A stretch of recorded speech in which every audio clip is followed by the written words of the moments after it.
grabar la clase. Ayer estuvimos analizando, ¿verdad?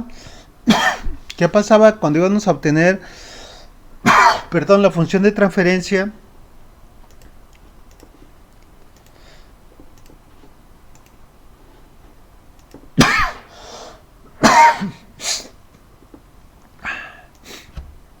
cuando íbamos a obtener la función de transferencia y se tenía que obtener la transformada de Laplace de las derivadas de una ecuación diferencial?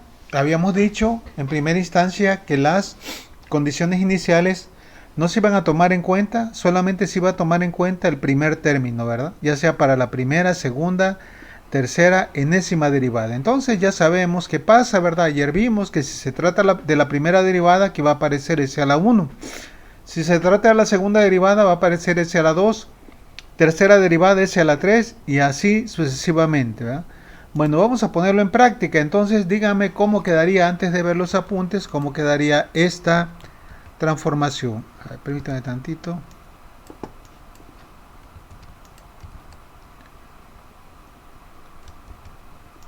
Pero no sé por qué no se quiere copiar. Ok. Vamos a irlo haciendo aquí. ¿Se me escucha? De acuerdo a la propiedad, de acuerdo a esta propiedad, aquí vamos a sacar la transformada de Laplace de la segunda derivada de y. ¿Cómo quedaría? Dígame. Si se trata de la segunda derivada, pues sería s cuadrada por ¿quién? ¿Cómo se llama nuestra función? No se llama f de t, se llama y. Entonces, aquí, ¿verdad? Para la transformada de esto quedaría simplemente así. ¿Me podrían decir cómo quedaría? ¿Cómo quedaría? S cuadrada por y de s, ¿no? M que multiplica a ¿quién? A s cuadrada es correcto. ¿Por quién? Por y de s. Ahí tenemos la primera transformación. Luego para el siguiente término le ponemos más b, que va a multiplicar a ¿quién? La transformada de la primera derivada, aquí la tenemos, nos dice que es igual a ¿quién? A s multiplicada por ¿quién? Por la función transformada. Entonces aquí sería s por ¿quién? Por la función transformada. La función se llama y, entonces sería por y de s. Y finalmente, ¿verdad? El último término, que es k, que va a multiplicar a ¿quién? La transformada de y. ¿Cómo la vamos a representar? Acá la tenemos. Decíamos, la transformada de f de t, ¿cómo se llama? F de s. En nuestro caso, se llama y de t. Entonces, aquí estaría multiplicándose por y de s. No sé si hay alguna pregunta con esto. Es importante que quede bien entendido esto. Si no queda bien entendido esto, no podemos continuar con lo que sigue. ¿Alguna pregunta hasta aquí?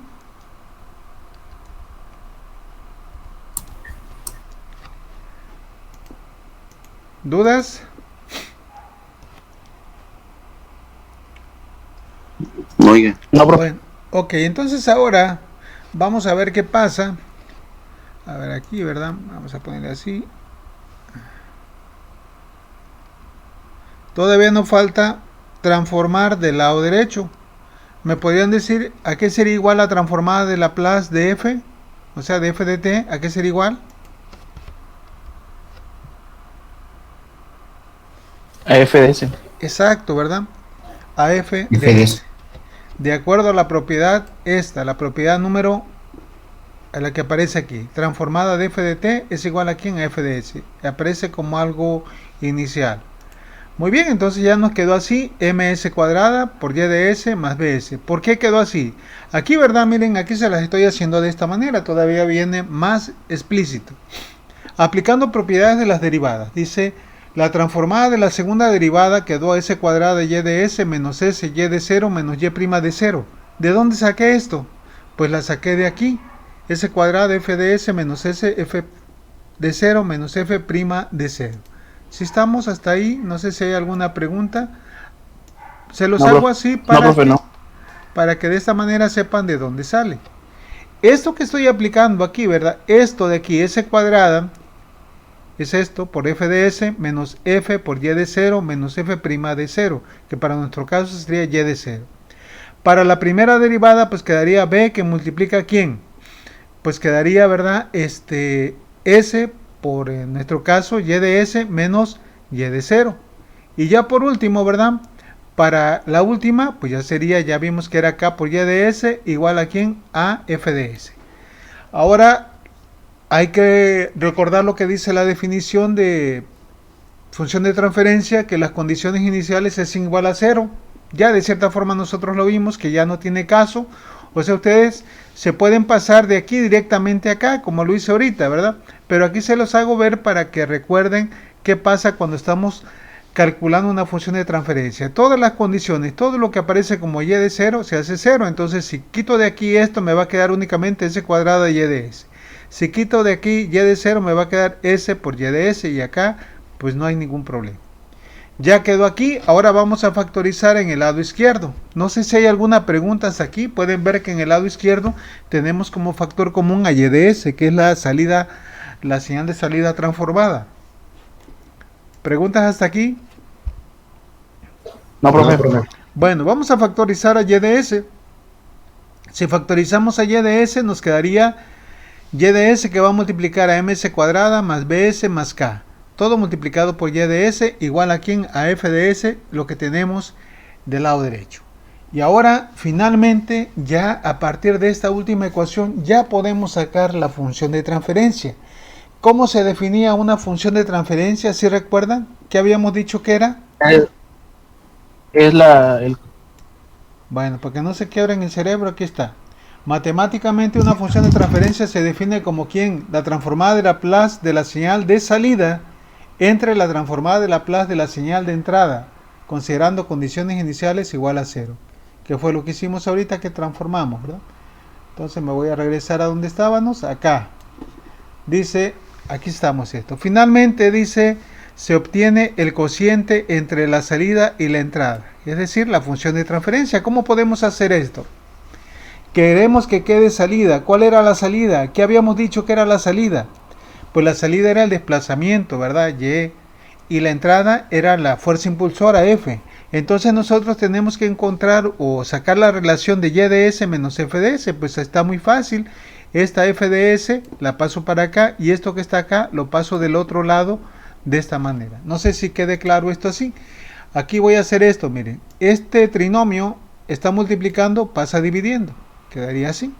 Ahora, f de s, hagan de cuenta que está multiplicando por 1, ¿verdad? Está multiplicando, pasaría dividiendo. Finalmente llegamos a la ecuación 6, que es precisamente la función de transferencia de este sistema mecánico de traslación. ¿Cómo la ven?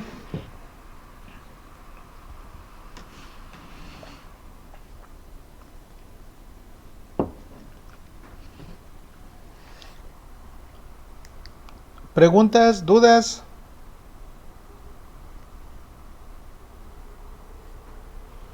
Profe, creo que lo último que dijo no se escuchó bien. Donde está lo de amarillo, ¿no? Ah, pues aquí les digo esto, ¿verdad? O sea, lo que queremos encontrar siempre es el cociente de la salida entre la entrada. La salida es y de s y la entrada es f de s. Por eso fue que hice este procedimiento algebraico. Esto me estorba de este lado, que está multiplicando, pasa dividiendo. Aquí quedó. Ahora esto, f de s está en el numerador, está multiplicando por quién, por 1, por el neutro multiplicativo, ¿verdad? Entonces, esto, ¿cómo lo paso al primer miembro de la ecuación? Pues está multiplicando, pasaría dividiendo, y ahí tenemos finalmente la función de transferencia. ¿A eso se refería? Sí, profe. Muy bien, entonces vamos a continuar. Vamos a ver algunas cosas que es importante recalcar para que ustedes recuerden las propiedades que vimos acerca de la función de transferencia. Podemos sacar la siguiente información. Dice, a partir de la función de transferencia podemos conocer lo siguiente. Se tiene para este caso un sistema de segundo orden. ¿Cómo es que voy a decir que es un sistema de segundo orden? ¿O dónde lo voy a ver? Pues voy a saberlo a partir del grado del polinomio del denominador.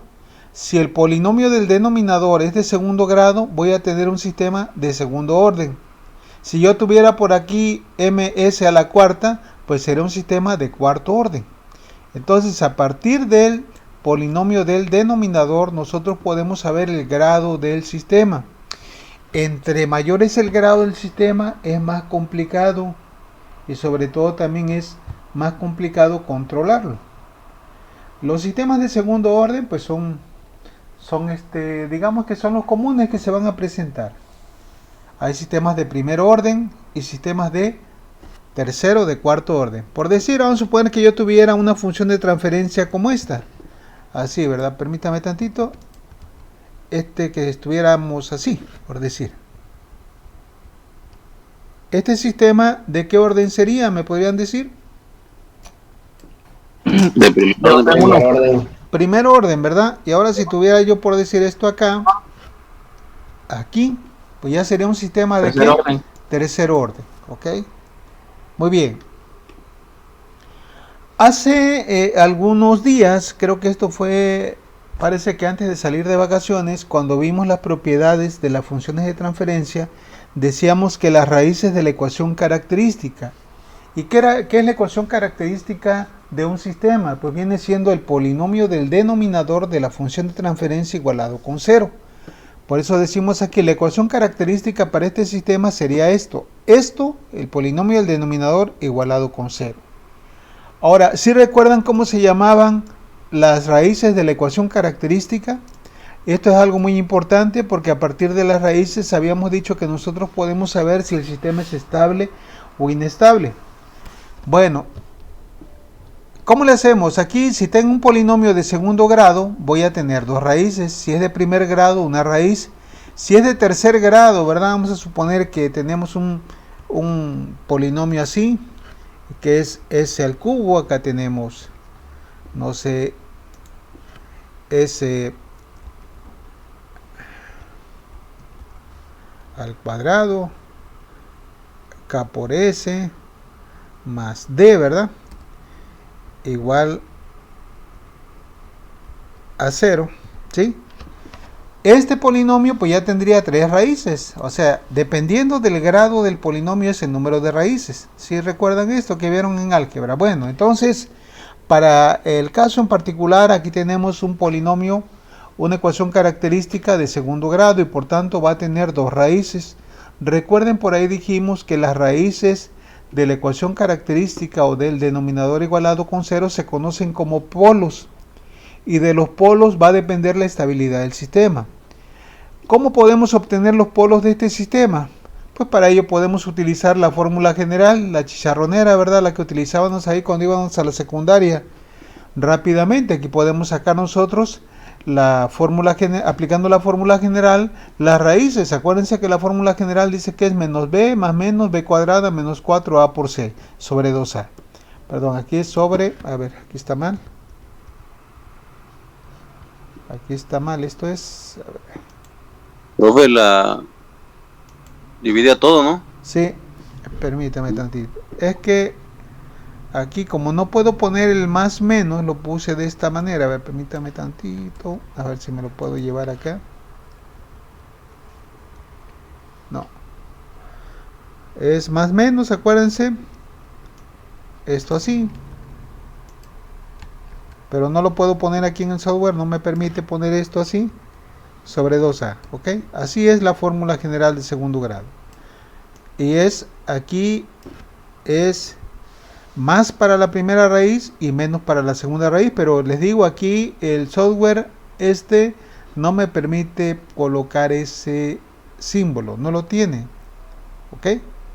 Bueno, entonces con la fórmula general de segundo grado nosotros podemos sacar las raíces de en este caso, de este sistema que es de segundo orden, no hay problema. Ya se complica un poquito cuando estamos tratando con un sistema de tercer orden, porque ahí ya tenemos que utilizar otra cosa, ¿no? Así, bueno, acá está.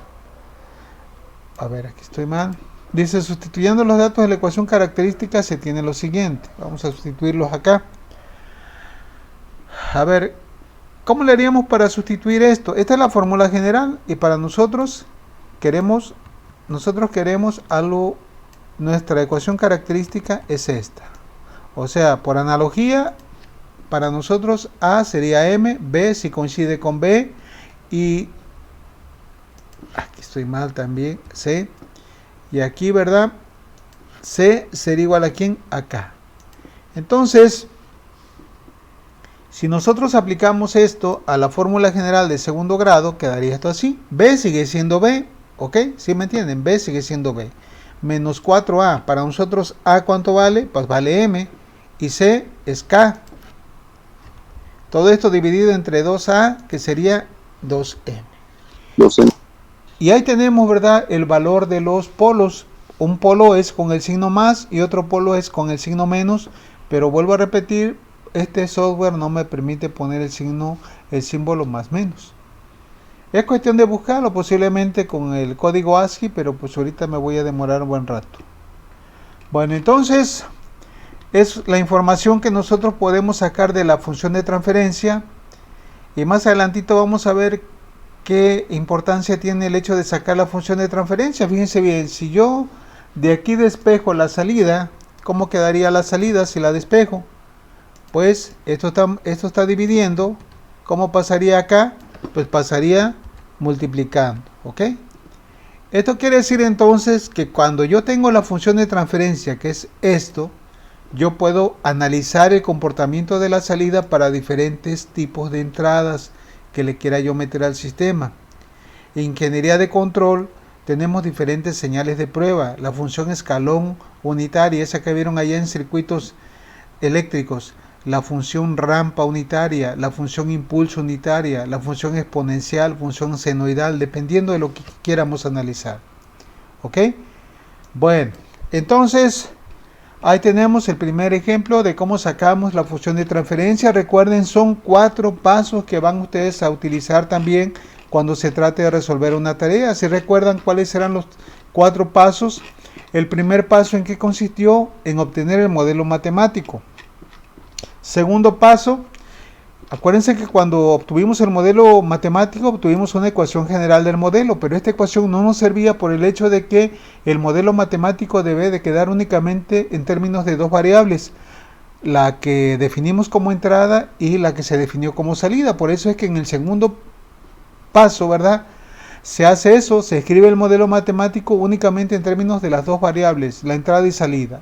Ya que nosotros hicimos esa transformación de tener el modelo en términos de las 2 variables que son la entrada y la salida, pues ahora sí ya estamos en condiciones de aplicar transformada de Laplace, considerando condiciones iniciales igual a 0, ¿verdad? Para eso tenemos precisamente esta tablita, para cualquier transformada de cualquier derivada la podamos hacer. Ya una vez que nosotros hacemos esto, aplicamos transformada, factorizamos y dejamos esto así, pues el último paso es finalmente obtener el cociente. Ya una vez que obtenemos el cociente, pues ya lo hicimos, ya tenemos la función de transferencia del sistema en estudio. ¿Alguna pregunta hasta ahorita? No, profe. Muy bien, bueno, vamos entonces a analizar otro sistema, un sistema mecánico ahora, pero de rotación, también conocido como sistema mecánico rotacional. Este sistema todavía es un poquito más común, ¿verdad? Todo rotor que esté girando sobre ciertos rodamientos, pues se va a comportar como lo vamos a ver aquí. Esto que tenemos aquí es un motor, digo un rotor, no un motor. O sea, un motor sí tiene un rotor, que es la parte que gira, el rotor, por ejemplo, una bomba también tiene su impulsor, que es un rotor. Un ventilador también, una turbina, todo lo que gira, ¿verdad?, va a tener un rotor, y ese rotor va a estar soportado por rodamientos que pueden ser cojines, valeros, chumaceras, dependiendo del peso del rotor. Entonces nosotros tenemos lo siguiente. Aquí tenemos las siguientes variables. Esto que aparece aquí, ¿verdad?, es el coeficiente del medio. Esto que aparece aquí, estos son los rodamientos. Tanto los rodamientos como el medio van a ofrecer resistencia al movimiento del rotor. No sé si ustedes han visto, ¿verdad?, cuando está nuestro ventilador encendido y de repente lo apagamos. ¿Por qué se apaga el ventilador? ¿Por qué para, perdón, el ventilador?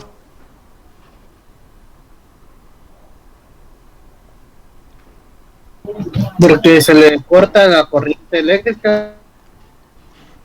Ajá, independientemente de eso, ¿qué es lo que hace que se detengan las aspas del ventilador? Deja de haber la inducción en el rotor, profe. No, ya de antemano sabemos que cuando apagamos ya le quitamos la excitación. Acuérdense cuando vimos el sistema, el resorte, les decía, ¿qué pasa? O vamos a verlo otra vez, ¿qué pasa si el ventilador se lo llevan allá al espacio y lo encienden el ventilador? Vamos a suponer que es un ventilador de baterías y de repente le quitan la corriente, ¿qué va a pasar? ¿Se va a parar? No. Ahí va a quedar girando. ¿Por qué va a quedar girando las aspas? Porque no hay algo que le oponga resistencia. En el caso de acá, cuando estamos en la Tierra, cuando nosotros quitamos la energía al ventilador, que lo apagamos, ¿verdad? ¿Qué es lo que hace que las aspas se detengan? La fuerza gravitacional que lo... La resistencia del aire. Es correcto, ¿verdad? La resistencia del aire, la fricción que haya en los rodamientos. Y esa resistencia del aire, ¿verdad? Pues es diferente a la resistencia que opone, por decir, el agua. Ustedes han visto cómo trabaja una lancha. El motor de una lancha también vienen siendo como unas aspas. ¿Qué pasa cuando se apaga el motor de la lancha? Las aspas se detienen rápidamente. ¿Por qué razón? Porque el agua tiene una mayor viscosidad, tiene una mayor densidad y eso provoca una mayor resistencia. Es lo mismo que vimos con el resorte, con el movimiento del cuerpo del sistema de traslación.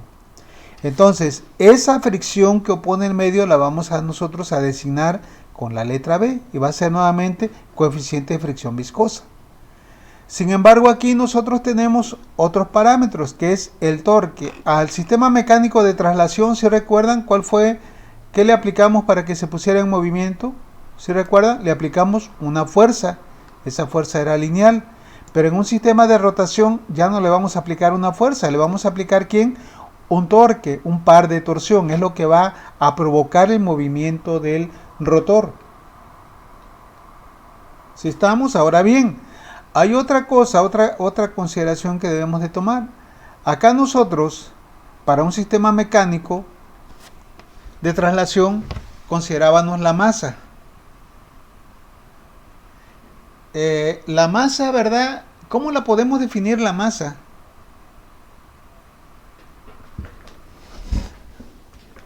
La cantidad de materia que contiene un cuerpo. Ajá. Esa es una definición, ¿verdad? Que la aprendimos ahí en la secundaria, pero ya desde el punto de vista físico o dinámico,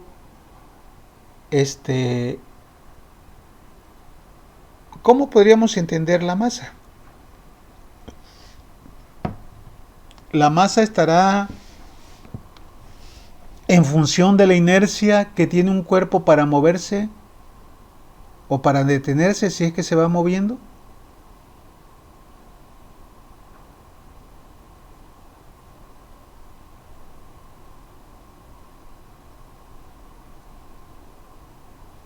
Yo digo que sí, profe, porque entre mayor o menor masa, pues también va a variar el movimiento que haga, ¿no? Ajá, el movimiento en cuanto a qué.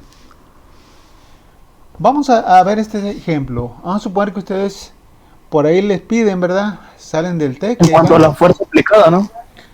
A ver, van por ahí ustedes, son 4 personas y salen del TEC y de repente, ¿verdad? Se para un coche ahí o bien en el estacionamiento y es un Chevy. Le falló la batería y les dice, échenme la mano, denme un empujón que quiero arrancar mi carro. Y agarran y le meten fuerza y lo empujan y arranca el carro. Pero de repente, ¿verdad? También sale el autobús del TEC y tratan de hacer lo mismo. ¿Qué va a pasar ahí? ¿Quién opone una mayor resistencia, el Chevy o el autobús? Es el El autobús, ¿verdad? autobús. ¿Por qué razón? Porque tiene una mayor masa. O sea, la masa también viene siendo una medida de la resistencia, de la inercia que pone un cuerpo, ya sea al movimiento o bien, una vez que está en movimiento, para llegar al reposo. Pero esa masa, ¿verdad? Generalmente se analiza para sistemas lineales. Para sistemas rotacionales, la cosa cambia. Aquí en vez de masa, para sistemas rotacionales, la inercia que puede, digamos, la resistencia a la inercia que puede presentar un rotor, lo vamos a designar con este parámetro que se llama J, que es el momento de inercia. Incluso aquí ya está un poquito más específico ahí. Ustedes a veces se han encontrado con ventiladores que no tienen la cubierta. Agarran ustedes, porque así lo hemos hecho, ¿verdad? Agarramos y le damos vueltas a las aspas con el dedo. Y si le damos así, vemos que lo hacemos girar fácilmente. ¿Sí o no? O bien si tenemos de esas, ¿qué otra cosa se le puede dar vuelta fácilmente?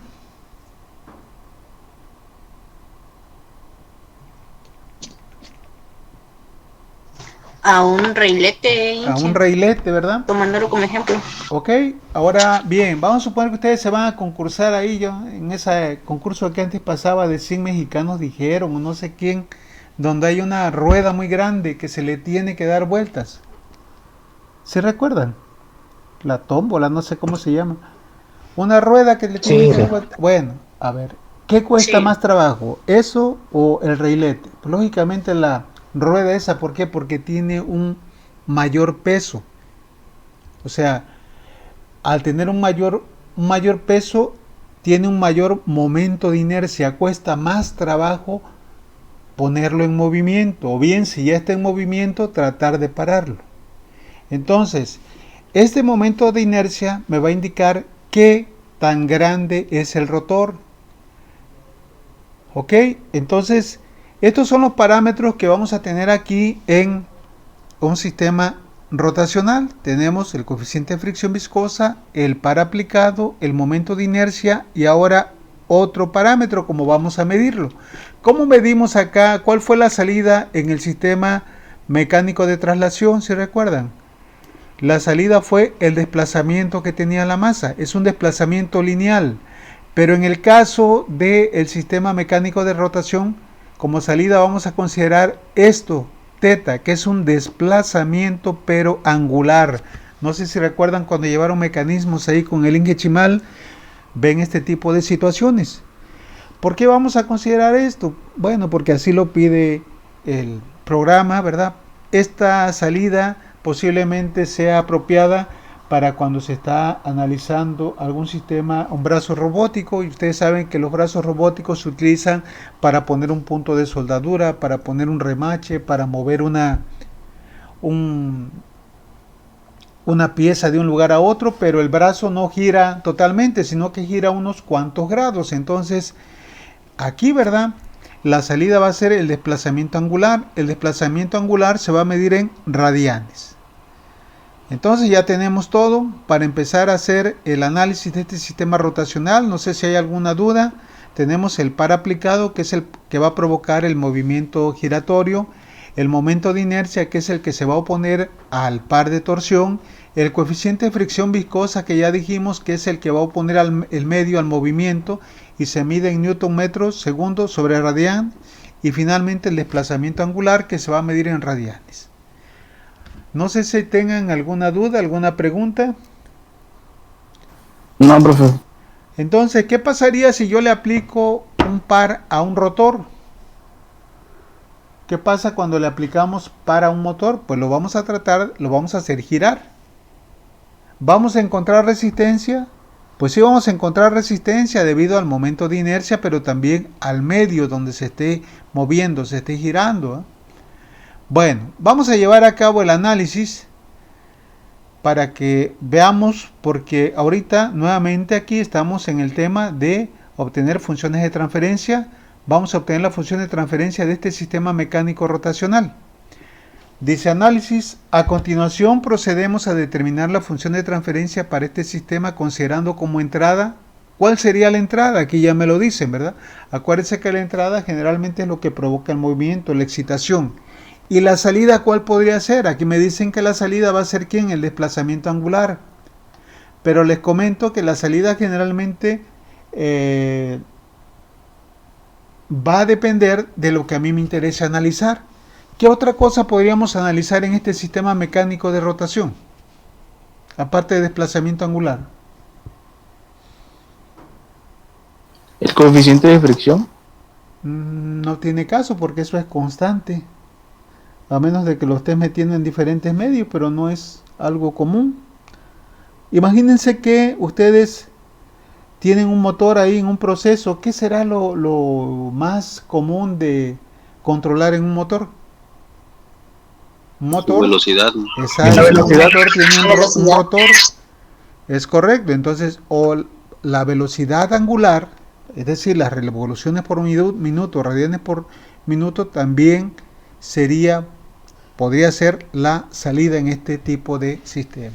Incluso la aceleración también. Bueno, entonces, pero vamos a dejarlo como lo marca aquí el programa. Vamos a considerar como entrada el par aplicado y como salida el desplazamiento angular. Primer paso, esto va a ser siempre lo mismo. Vamos a obtener el modelo matemático para este tipo de sistemas. ¿Qué vamos a utilizar? Pues ya sabemos que para obtener el modelo matemático de un determinado sistema tenemos que aplicar las leyes o principios que rigen la dinámica de este sistema. En este caso vamos a utilizar nuevamente la segunda ley de Newton, pero para sistemas mecánicos de rotación. Dice, en primer lugar obtenemos el modelo matemático aplicando la segunda, aquí me faltó, segunda ley de Newton para sistemas mecánicos de rotación. Esta ley establece que el producto de la aceleración angular que experimenta el rotor por su momento de inercia, si se dan cuenta cómo era, fíjense bien la analogía que hay. Para el sistema anterior, el sistema mecánico de traslación, habíamos dicho que el producto de la masa, ¿por quién? Por la aceleración, era igual a ¿quién? A la sumatoria de fuerzas que intervenían en el sistema. Ahora, para sistemas mecánicos de rotación, ¿cómo queda? ¿Qué dice? Esta ley establece que el producto de la aceleración angular, alfa, aquí vamos a utilizar alfa para la aceleración angular. No sé si recuerden cuando llevaron cinemática o en mecanismos. Para el desplazamiento se utiliza la letra teta. Para la velocidad se utiliza la letra omega. Y para la aceleración se utiliza la letra alfa. ¿Ok? Entonces, aquí alfa, cuando vean alfa, indica que es aceleración angular cuando estamos trabajando con sistemas mecánicos de rotación. Entonces, esta ley establece que el momento de inercia por la aceleración angular va a ser igual a ¿quién? A la suma de pares que vienen en el sistema. Es muy semejante a esto. En este caso, en el sistema rotacional, en vez de M, va J. Por eso les decía que el momento de inercia viene siendo una medida de cuál es la resistencia que opone, o inercia, ¿verdad? Una medida de la inercia que opone el rotor a ponerse en movimiento, o bien, si está en movimiento, a llegar al reposo. Y A, pues es lo mismo que A, pero en cuestiones angulares. Ahora aquí, ¿verdad? En la parte rotacional ya no vamos a tener fuerza, vamos a trabajar con pares. Bueno, preguntas hasta ahorita.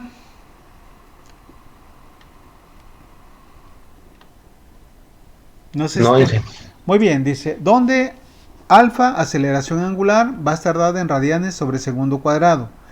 Para el sistema mecánico rotacional en cuestión, aplicando esta ley se tiene. Vamos a ver, fíjense bien, pónganse a pensar esto. Cuando nosotros le aplicamos el par a este sistema, dígame, cuando le aplicamos el par de entrada a este sistema, o mejor dicho, ¿cuáles son los pares que intervienen en este sistema cuando lo ponemos en movimiento? Acá tenemos, ¿verdad? Dice la ley, momento de inercia por la aceleración angular va a ser igual a ¿quién? A la suma de pares. ¿Cuáles son los pares que intervienen? En primer lugar T, que lo vamos a considerar positivo porque es el que provoca el giro, el movimiento. Ahora, ¿hay otro par? ¿Hay algún par que se opone? Pues aquí no tenemos resortes, nada más tenemos ¿quién? La oposición que el par que opone el medio. Acuérdense, por eso les dije qué pasa cuando nosotros apagamos un ventilador. ¿Qué es lo que hace que las aspas se detengan? Pues la fuerza que opone en este caso el aire. Les dije qué pasa cuando se apaga el motor de una lancha. ¿Qué es lo que hace que se paren las aspas?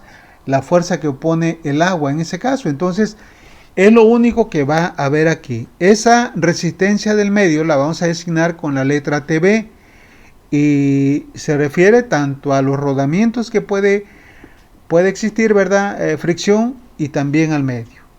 Como lo hicimos en el caso anterior, en este caso los pares que se oponen los consideramos negativos. Y ya una vez que tenemos esto aquí, lo podemos pasar al lado derecho para que nos quede finalmente así. J por alfa más T por B igual a T. No sé si hay alguna duda con esto que llevamos hasta ahorita. Pregunto. ¿Dudas que tengan?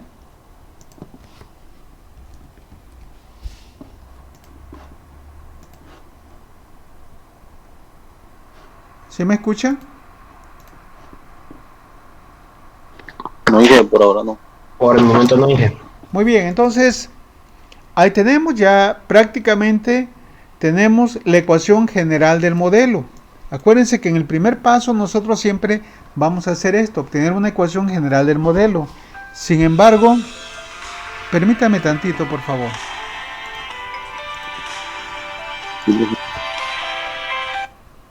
Bueno, Chon, chon, chon. dígame.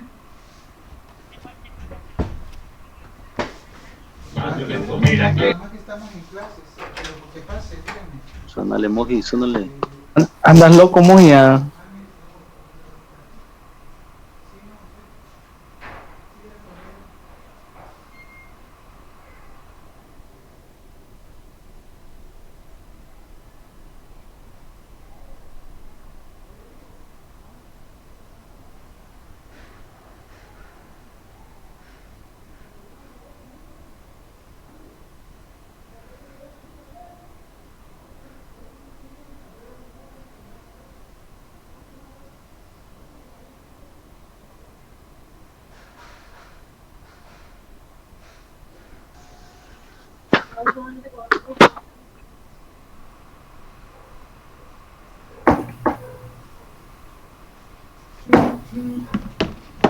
Pero que ellos viví.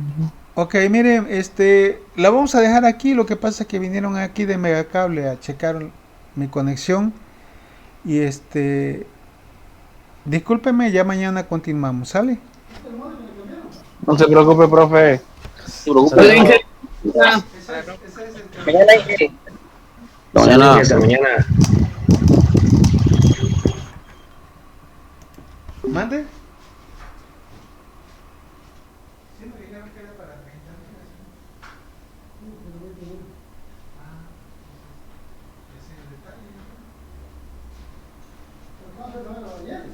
Ayer llegaron como a la 1:30 y luego me dijeron que en una hora ya iba a tener señal, que ya dependía de Veracruz, pero estuve llamando porque todo el día no.